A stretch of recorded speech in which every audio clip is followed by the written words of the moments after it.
In the hushed sanctity of St. Agnes Cathedral, 3 figures knelt before the dimly lit altar.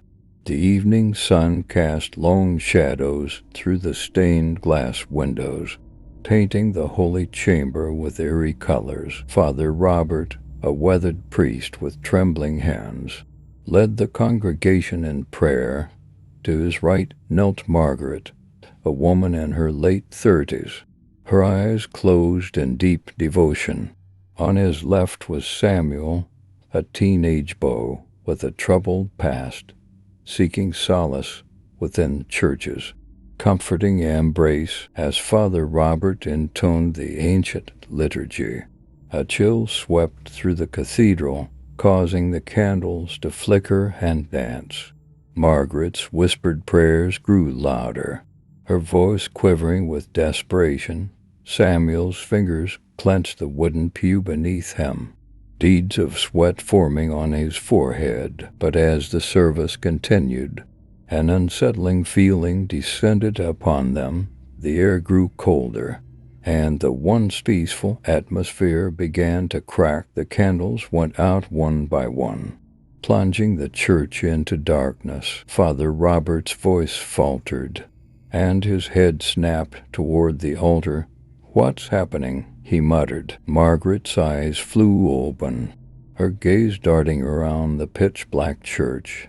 "This isn't right," she whispered, her voice trembling with fear. A haunting, guttural growl echoed through the darkness, sending shivers down their spines. They couldn't see what lurked in the shadows, but they could sense its malevolence.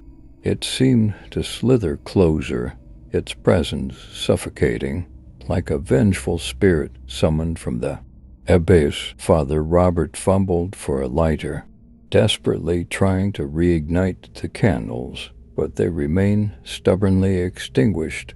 Margaret clung to her rosary, her prayers growing desperate as her heart pounded in her chest. Samuel's breaths came in ragged gasps, and he could feel unseen eyes fixed upon him. Suddenly, a bone-chilling whisper filled the air, surrounding them like a sinister choir. "You have trespassed into darkness," it hissed.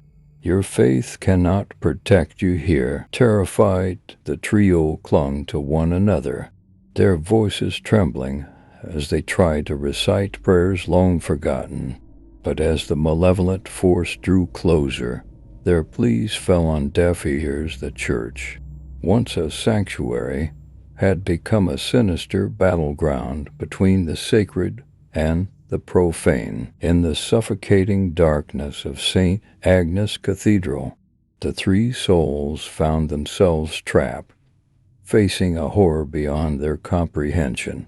As an ancient evil awakened, hungry for their souls,